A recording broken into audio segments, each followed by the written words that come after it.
Welcome back to another edition of B4evaKool podcast. My name is Rex45. My name is TJ with Two Wheels and Coffee. What's going on, man? How you doing today? Man, it is a scorcher in New England. We're going through a little heat wave. I'm sure you're used to it, but Yeah, we're in like it- 95 degrees or something today. yeah, It's been like that for the past few days, so it's been a hot one. Can't complain. I like the heat, but gotta stay cool. right. Yeah, yeah. We don't. It's just heat down here. There's no wave. It's just straight heat.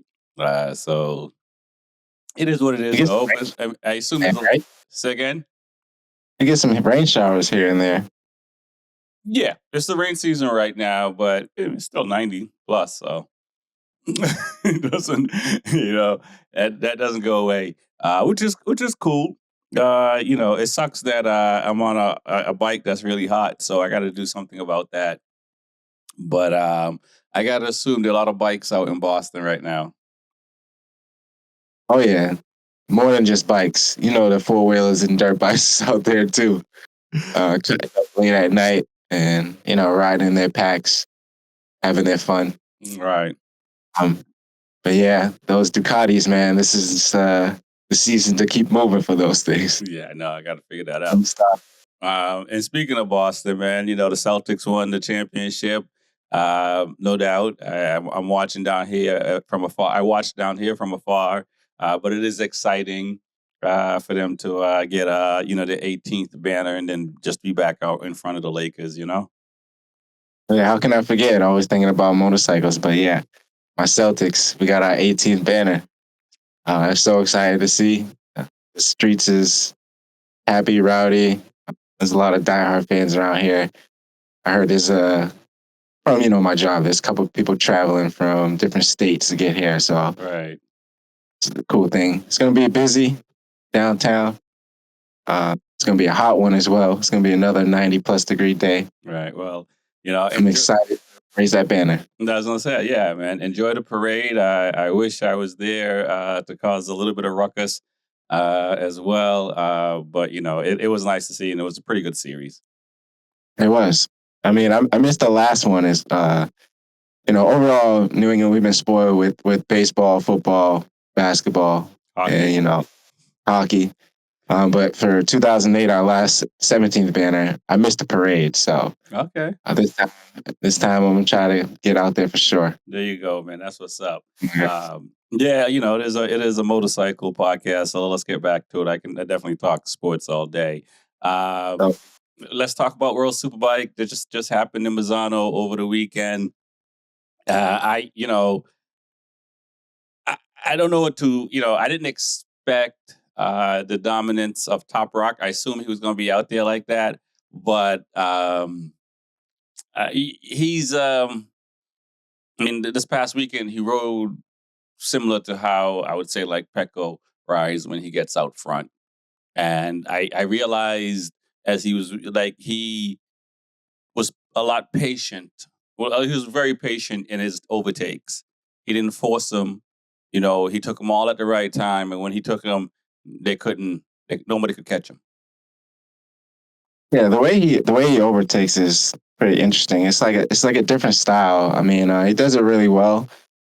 And I agree with you. He was very patient, and he must had a really big goal going into this weekend because to pull out trifecta in all the races. I mean, that's spectacular. And not only that, he put himself in first place the point standing. So I mean, Ducati got something to think about, even though they're right behind them with Bulaga and Bautista.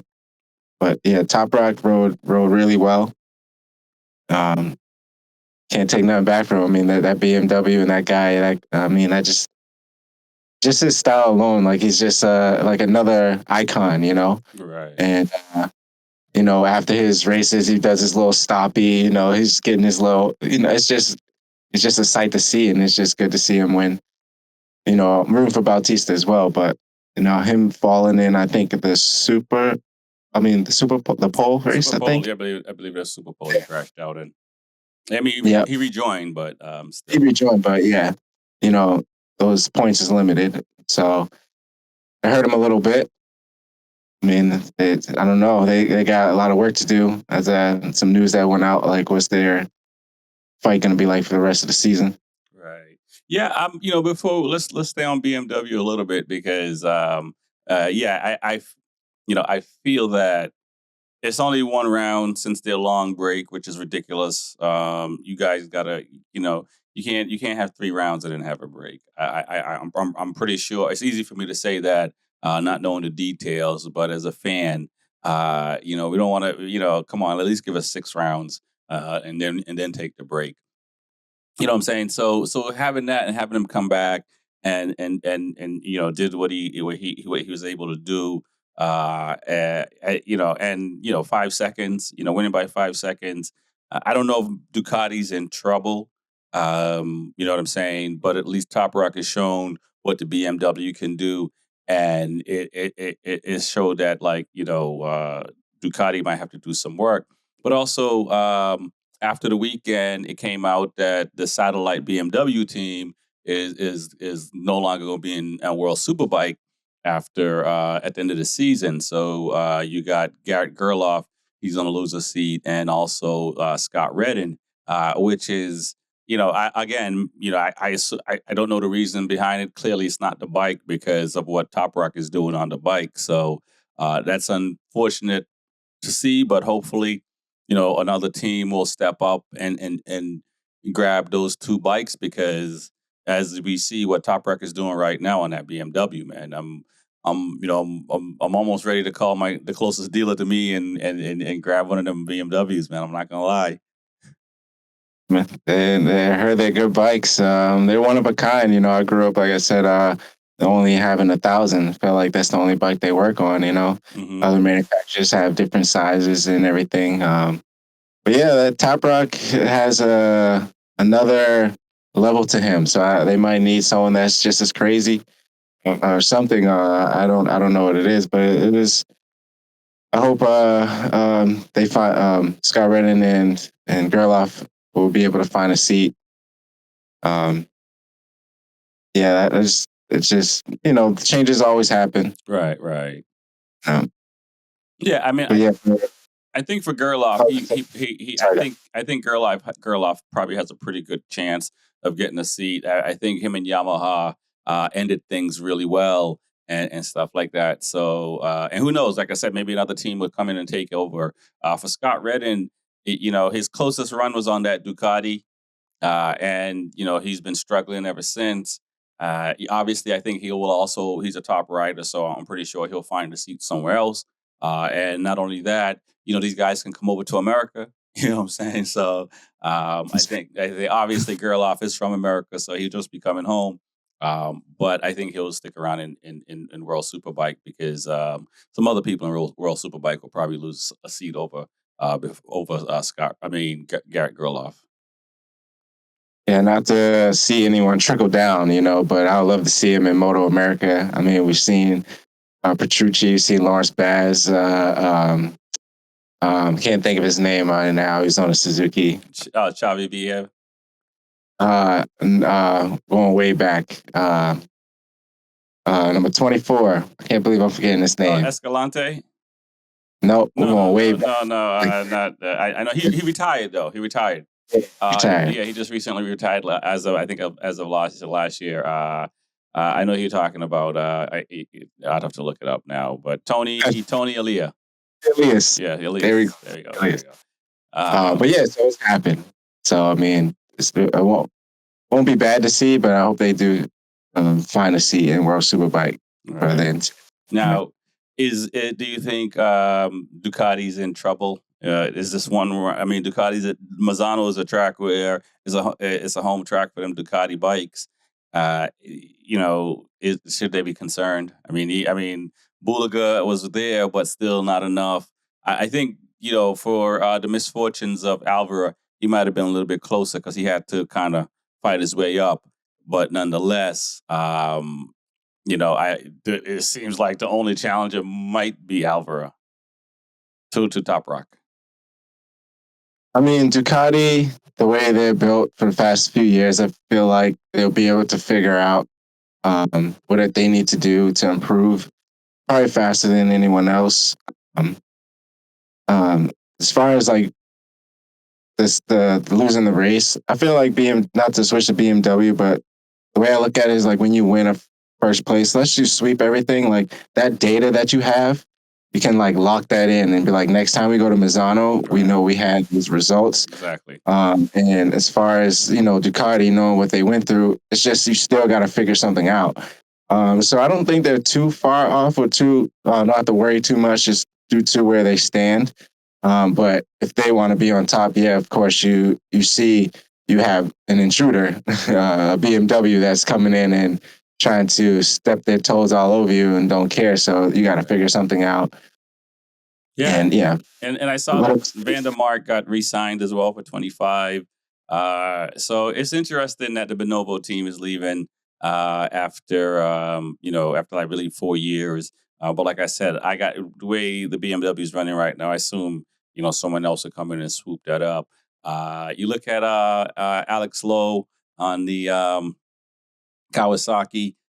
He ran fairly well on the Kawi, and I know the Kawi's been struggling. That was really good to see. Bassani, he got re-signed, and Kawasaki is was it by Kawasaki next year. So they're changed. They have a new program, and both riders are signed up for 2025, I believe 2026 as well.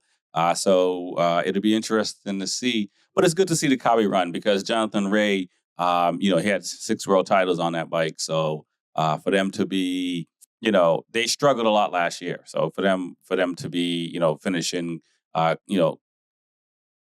6. got there. Yeah, I mean, it's good to see that Kawasaki jumping up too.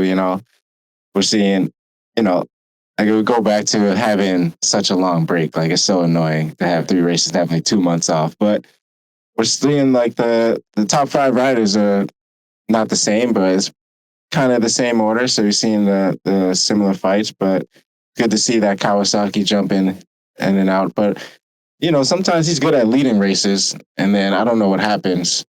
I don't know if the I grip. think, yeah, I believe that bike is struggling with grip in the latter parts of the races, and I think that's the struggle that they're dealing with.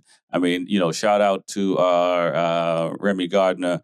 He was riding that Yamaha really well. Was it Agata? He had 2 engines blow on him in the whole weekend for Yamaha. Jonathan Ray looked like he's struggling on the Yamaha still.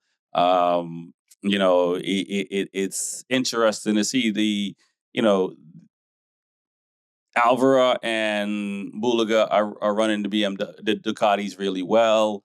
Top Rock is running the BMW really well. But it seems like everybody else is kind of, struggling with their machines. Right. This part of the season too, it's like I don't know, it's like you gotta embrace whatever's going on, I guess. Like knowing that like Jonathan Ray, knowing he's struggling. It's like, how do I because you can get upset with yourself and you can probably perform even worse. Right. So, you know, some of these riders I guess gonna have to just embrace what's going on, and I don't know how uh, they would improve from what's going on. But like Jonathan Ray and Gerloff, the situation they're going through. Like these guys, Albert Bautista, Top Rock, and Bulaga, they're up there almost running away. Right. And when you see the season slipping away, it's like, how do I help the team improve or help myself improve? It's like when you just don't feel like you want to race, but when you don't feel like when you don't have a chance, I would say. Right. Like Yeah. how hard it be. Right. Yeah, I think that's it's 4 rounds, so it's still early, but it seems it's starting to come pretty clear. Even like in MotoGP at the beginning of the season, we thought there was going to be 10 riders, and now it's starting to be pretty clear that it's a few riders, and we know the machines are good because you see the top guys on the bikes running them, so clearly the bikes can do it. And it's interesting to see what happens. And yeah, that mindset of of those riders. I mean, by round 7, some people may just be looking to save their job for the following year and riding to save their job because they're out of contention as far as the points and stuff like that. And anything can happen for sure. One of these riders, one of the top riders, can get hurt or something like that. But for the most part, these guys have shown in the last several years that they usually they usually stay healthy throughout the season, kind of thing.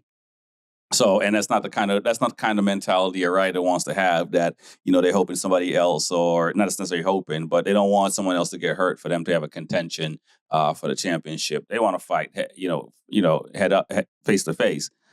So it's going to be interesting to see what round 6 and 7 looks like for some of these guys. It's cool that the Kawasaki riders are already signed, so they just got a race. I think you'll see them not have anything to worry about. I think the Honda guys, Luca Ono and those guys, I think those guys are safe on those Hondas. I don't think and they're doing fairly well. It is a bike issue, not a rider issue for them. The interesting rumor that's come out over the weekend and these last few days is that Iannone might go to MotoGP. I don't know if you heard that, but huh? I didn't hear that. So it's not even so much that if he wants a factory seat or not in World Superbike, but might go to MotoGP. And my thought is, Wow. who is he connected to? I know exactly. I was gonna say, like, what news? This is what I'm talking about. Like the news that they know, we can't even get a hint of. Yeah. He knows something. He knows somebody. Right. Because especially what's going on in the GP world right now. Yeah, exactly. Because I'm sitting here like, who in MotoGP? And I know I'm a big fan of Iannone, first of all, but he's been out of MotoGP for 4 years. And so, whose seat would you? I'm saying out to the audience, and you guys can comment and let us know whose seat, could he take in MotoGP right now? And realistically, you know what I'm saying, and do better than the current rider is doing right now. Not even just like take, obviously, but can do better than, because the Honda guys, we know it's a machine thing. The Ducatis are up there, the KTM's are up there. So it'd be interesting to see. And I mean, look, it was tough for him getting banned for those years. He appealed and it was still upheld. So, there's that. But it'd be interesting to see if he does go back to MotoGP, and he's doing really well in World Superbike, and he probably has a very good chance of winning a title in World Superbike. Maybe not this year, but I think as he gets more acclimated in racing again, being away for 4 years, I think that he does have the opportunity to win, and he might have the opportunity to come to MotoGP and do really well as well. But it would be like I said, it would be hard to see which rider they would give up for him. I agree to that. I mean, his standings right now, he has 83 points to Top Rack's first place 179. So that is a good distance behind. You need a lot of mistakes from the top riders. But yeah, he's having a good season, and he is a good rider. And I don't know where he would go. I don't want to shoot myself in the foot, because when they said Pedro Acosta was coming up last year, I was like, what? Where's he going to go? What's he going to do? And he's killing it. So they know something. Right. And we'll see. I didn't hear that news, though, but that's pretty interesting. And I'll figure out another pointer where to put somebody. Exactly. I mean, I'm sure he don't want to go to Honda. Right. That's probably like the only thing I could think of, but I don't know. Well, as you talked about last year with Pedro coming up, we might as well jump over to MotoGP. At the beginning of the season, we thought a lot of riders were safe in MotoGP, and now you're looking at it, and it's just kind of like, Rins is not signed yet. We know Jack doesn't have a seat, so he doesn't have a job for 2025 at the moment. Augusta Fernandez doesn't have a job at the moment. We don't know about Oliveira and Raul, although I do believe Raul's seat is safe because he's been starting to shine lately. So Mir doesn't have a seat as well. So MotoGP might get shaken up a lot. You know what I'm saying? I guess if maybe Mayor's already given the warning shot saying he's probably done, so there's probably call up Iannone. Right. And the big news is Maverick Vinales going to KTM factory seat, factory colors. Bastianini going to KTM factory seats, factory color. No more gas for 2025. It's going to be factory all around. So it's good to see that those factory riders got factory seats for 2025 on the KTM's. It was shocked. I'm shocked that Maverick left, but in Maverick's case, he felt that Aprilia should have talked to him first before signing Jorge Martin. And it was the boss man came out and said that was their fault for doing that. And that's crazy for him to leave and go to KTM.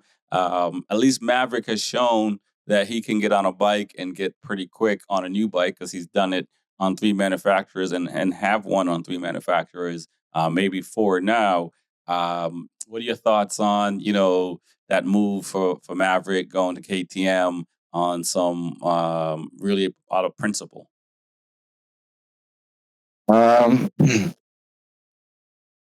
Like he's like, when you like set in stone on a movie, you just don't want to wait for nobody. Like he knows himself. He's been in the game for a very long time, and I guess he just don't want to wait for the BS. I guess so. It's just like if something's available, and he know what he can do as a rider. Right. And his resume backs it up though. He's been on other bikes and performed well. He's won races. So why wouldn't he win another race on another manufacturer?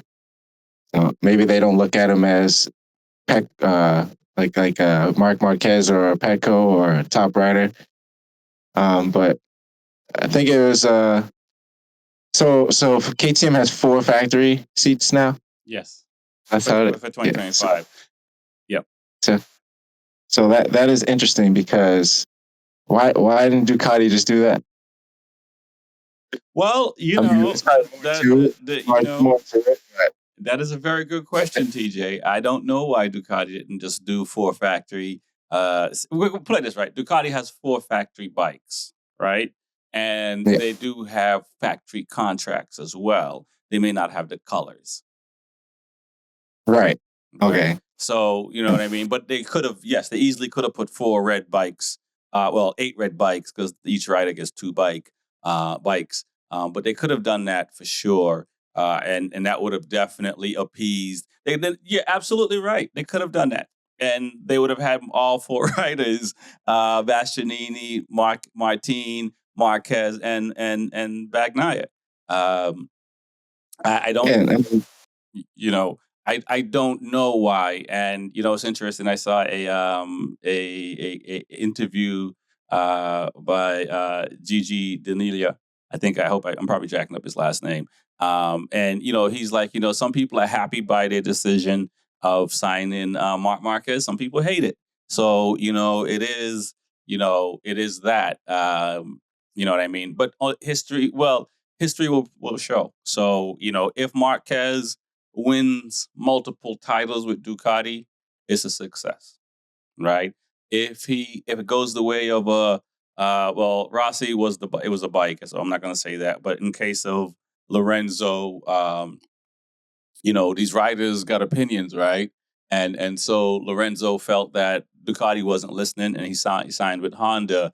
Martin felt that something right, and he also signed with Aprilia. So even we look at Vinales, they catch a feeling and they leave. So Marquez know who he is, and that is a gamble. But Marquez know also that I'm Marquez. So if I want to go to KTM or Aprilia, those seats will be available. So, they're the ones that get paid to make those decisions, and they're the ones that's going to have to live with it. I felt that Ducati had a good system already. I don't think they needed to. Like I said already, I don't think they needed a Marc Marquez, but they might because Honda sells a lot of bikes because of Marc Marquez. So maybe they want that as well. They want some of that, some of those Honda guys to come over and buy Ducatis now. And which makes sense. But from a, rider, skill set, they already had really good riders. Yeah. I mean, for when you mentioned that the KTM opened up those 2 seats to be factory, that probably was like a no-brainer because like Maverick is, he's a factory rider, so he probably obviously wants to go to another factory seat. Mm-hmm. Like I said, I don't know if Martin had anything to do with being a teammate, where it's just like, all right, I don't want to be here as well, and then just jump to KTM. Ducati had a bad situation, but it was good. Like they didn't expect Mark to come through and interfere with Bastianini and Martin, who was fighting each other for a seat. Right. And I would take Mark Marquez all day, but that wasn't the thought process at the time. So it was a little hard for Ducati. And I'm sure, like I said, it would make sense to have 4 factory bikes, but the contracts is a different story. Right. So I don't know if they want to pay 4 factory rider contracts instead. I mean, who knows? Maybe KTM has the opportunity to do that for, like you said, the 2025. So it's a lot of news that I want to figure out. Yeah, man. No, that is the crazy thing. So, who knows where Jack Miller is gonna go? Right. Hopefully, not hopefully, but I assume I hope he stays. When I say hopefully, I hope he stays in MotoGP. I don't hope he go to Honda because he knows that's a rebuild situation. And so it's really unless he can convince Yamaha to give him Alex Rinz's seat, or unless there's another group of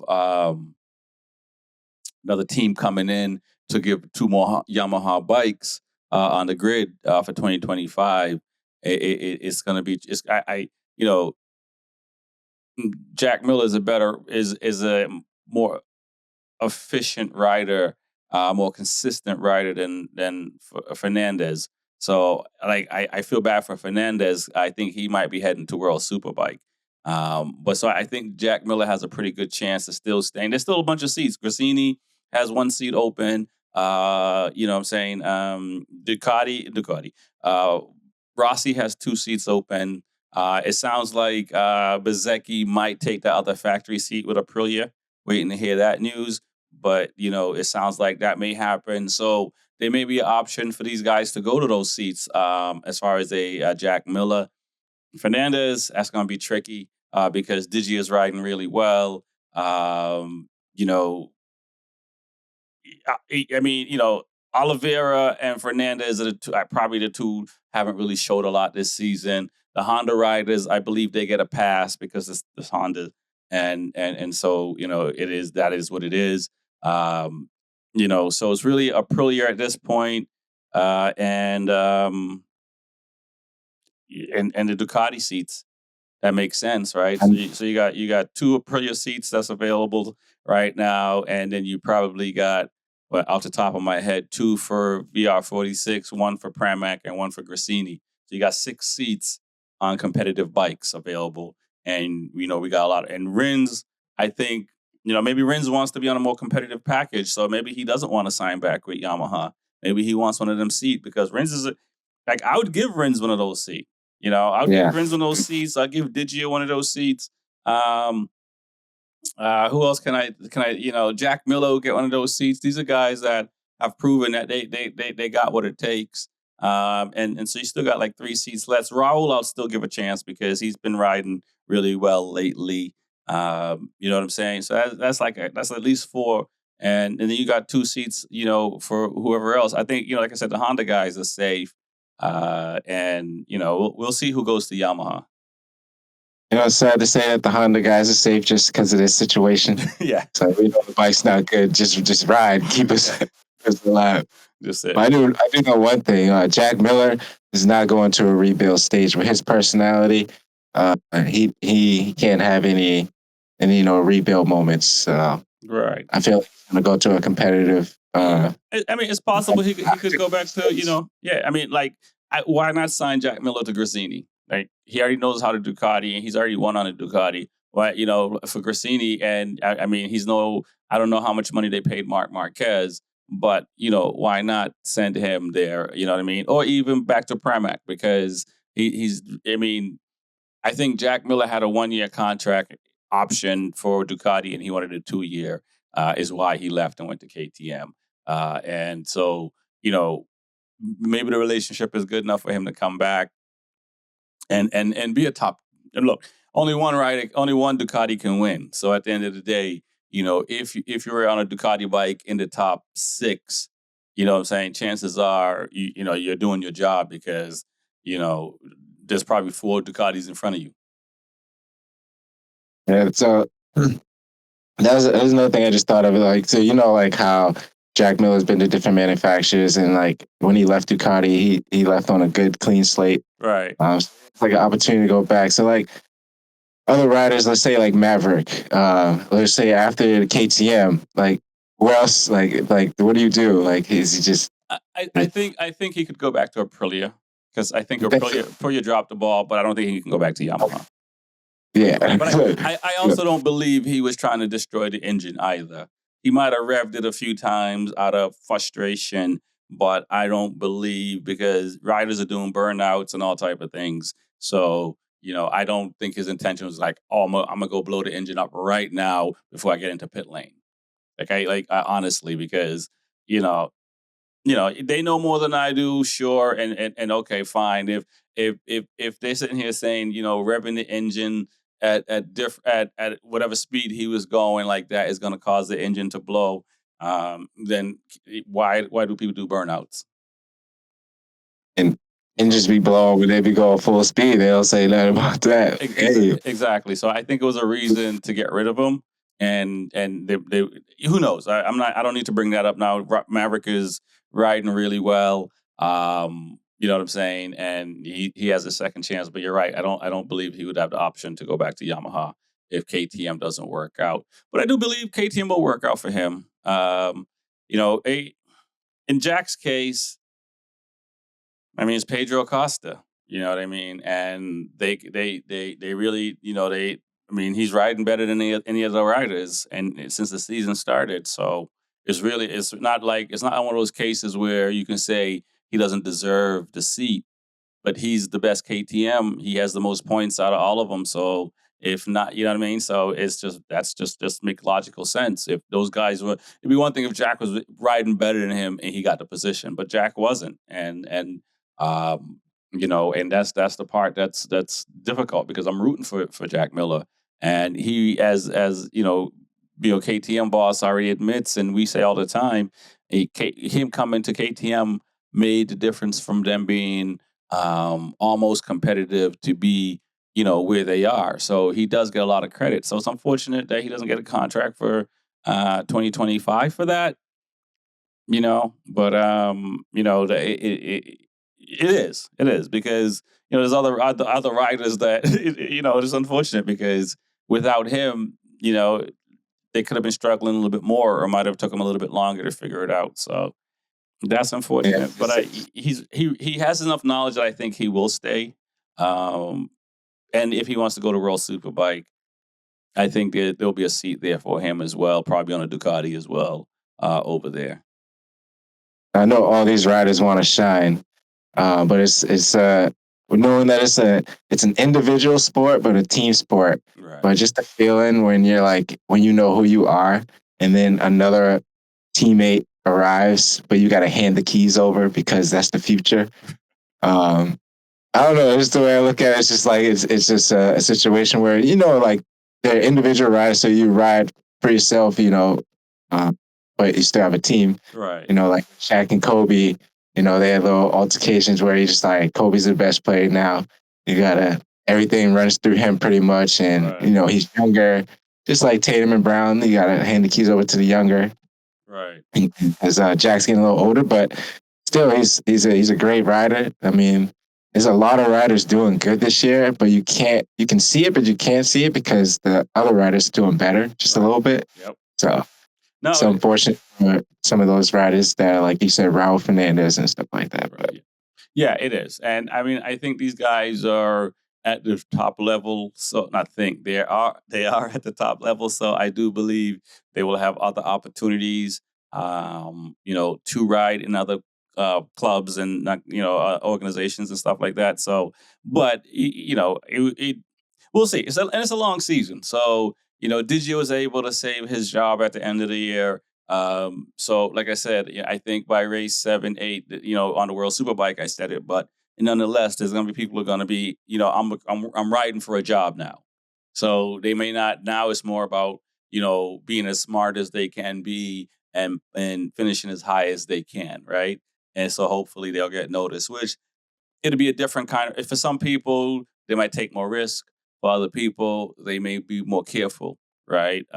So it's when our jobs are always on the line, but when it's on the line like that, you become a different person. You can become a different person, and so it'll be interesting to see. But yeah, all these guys are gonna get at least 8 riders that are fighting for their job, and it leads me to say, and you look at I'm bringing up Moto 2, and Furman Alligator has already signed a contract there, and maybe Joe Roberts might come up from Moto 2 as well to join the American team. So they're hungry riders in Moto 2 that wants to come up as well, not just the guys that are trying to stay in MotoGP. So it becomes the season is going to be must see TV as it has been so far. I agree with that. It's we're getting in the thick of things as well. We're kind of got to be perfect just to save your team and yourself, and we're getting in the thick of things. I like this time of year. Right. Likewise. It's exciting times, man, for sure. Um, yeah, and let's talk about MotoAmerica a little bit before we head on out. And the Junior Cup with Eli. I saw that he had a big crash on race 2 and wasn't able to do the restart. And from my understanding, is one of the biggest crashes that he's had since he's been racing. And from watching Eli and Loudon all the time, how hard he rides, and just seeing him in Moto America, that was a pretty big crash. And I think that was just the start of the race too. He just to spin out like that or get sandwiched the way he did. Right. I don't know if anyone saw it, but he posted a few clips. I mean, I always, beginning in my racing career, I was always like not afraid, but I was just going into turn 1 after the race starts, and you're like, oh, it'll be fine, Right. And when the competition's up there, it's just you got to be perfect, and that is a scary crash. I hope he's okay.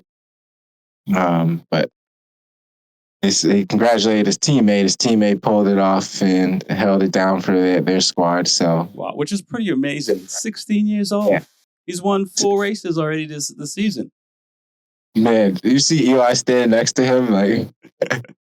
I mean, he's 16, yeah, we know, but that kid is amazing. He's like, I don't know, like he's 5 feet or something like that, but he can ride. Yeah, yeah. So and the Dreas, the brother and sister there, 14-year-old killing it. The sister, and it's pretty amazing to see. I like the Junior Cup is very competitive, and the season is still pretty early.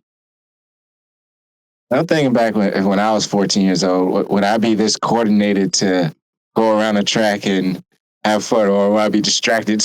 Man, listen, that's the impressive part, to be that young and to be that focused. And it's and they make it look like so easy, but you gotta take your hats off to these young kids because they're riding really well, very competitive, and some people will buckle under that kind of pressure, and for them, they're shining. So it's amazing to see.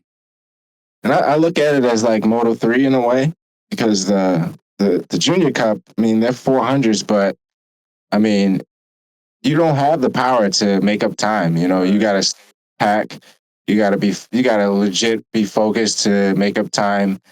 So it's really hard to stay up front or, be with the pack. So the focus level and the intensity and how close you got to stay to each other, it's for that age to do that. I mean, it's pretty impressive Yes, it is.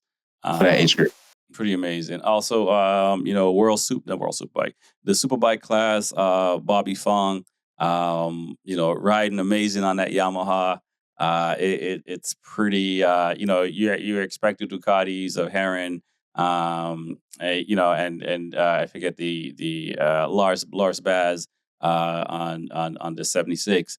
But all the BMWs, unfortunately, Cam is out on an injury, and Jake Gagne is having some nerve issues, so he can't ride as well.